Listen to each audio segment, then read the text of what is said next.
Options trader அன்பர்கள் அனைவருக்கும் அன்பு வணக்கங்க. இன்னைக்கு தேதி வந்துட்டு 28/11/2025. இன்னைக்கு மார்க்கெட்ல நான் என்ன பார்த்தேன் அப்படின்னு நான் சொல்றேன். நீங்களாம் என்ன பார்த்தீங்கன்னு கமெண்ட்ல சொல்லுங்க. இன்னைக்கு மார்க்கெட்ல நிஃப்டி வந்துட்டு ஒரு ஃபிளாட் ஓப்பனிங்க. Index ratio shortage Nifty, bank Nifty, Sensex இந்த மூணையும் நம்ம ஈவன் பண்ணி பார்க்கறது தான் இண்டெக்ஸ் ரேஷியோ. இதில் வந்து பார்த்தீங்கன்னா காலையில் நமக்கு இண்டெக்ஸ் ரேஷியோ முரண்பாடு இருந்தது. அதே போல் கான்ட்ரிபியூஷன் டு இண்டெக்ஸ் நம்ம எப்பவும் பார்ப்போம். இன்னைக்கு நம்ம தலைவன் வந்து ஃபர்ஸ்ட் பிளேஸ் யாரு? ரிலையன்ஸ். அப்போ மார்க்கெட் வந்துட்டு பெருசாக டவுன் ஆகிறதுக்குண்டான வாய்ப்பு கம்மி. ஆனால் பேங்க் நிஃப்டி வந்து நெகட்டிவாக இருந்தனால ஒரு முரண்பாடு இருந்தது. ஆனால் இன்னைக்கு கடைசியில் மார்க்கெட் எல்லாமே கிளியர் அவுட் பண்ணிட்டாங்க. மார்க்கெட்டில் இன்னைக்கு ஆக்டிவ் கான்ட்ராக்ட் நம்ம பார்ப்போம். அதில் வந்துட்டு 26,200 புட்டும் 26,300 காலும் கொடுத்துருந்தாங்க. இன்னைக்கு மார்க்கெட்டோட எட்ஜே பார்த்தீங்கன்னா 26,200 மார்க்கெட்டும் 26,300 தான் இருந்தது. அதாவது 26,300 காலோட ஹையும் 26,300 புட்டோட லோவும் மார்க்கெட்டில் இன்னைக்கு சேம்.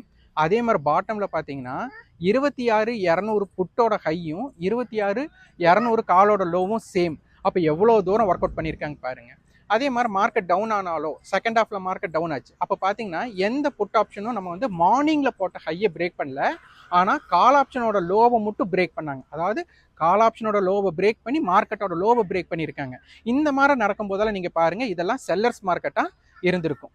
அப்போ நாளைக்கு மார்க்கெட்டில் வந்துட்டு 26,250 என்ன மாதிரி இம்பாக்ட் கொடுக்குது அப்படிங்கிறது நேற்று சொன்ன மாதிரி தான். 26,250 பேஸ் பண்ணி நமக்கு மார்க்கெட் எப்படி இருக்கோ அதே மாதிரி தான் இன்றைக்கும் இருக்க போகுது அடுத்த வர்த்தகமும். அதனால் நீங்கள் என்னென்ன கவனிச்சிங்க அப்படிங்கிறத பதிவு பண்ணுங்கள். நன்றி, வணக்கம்.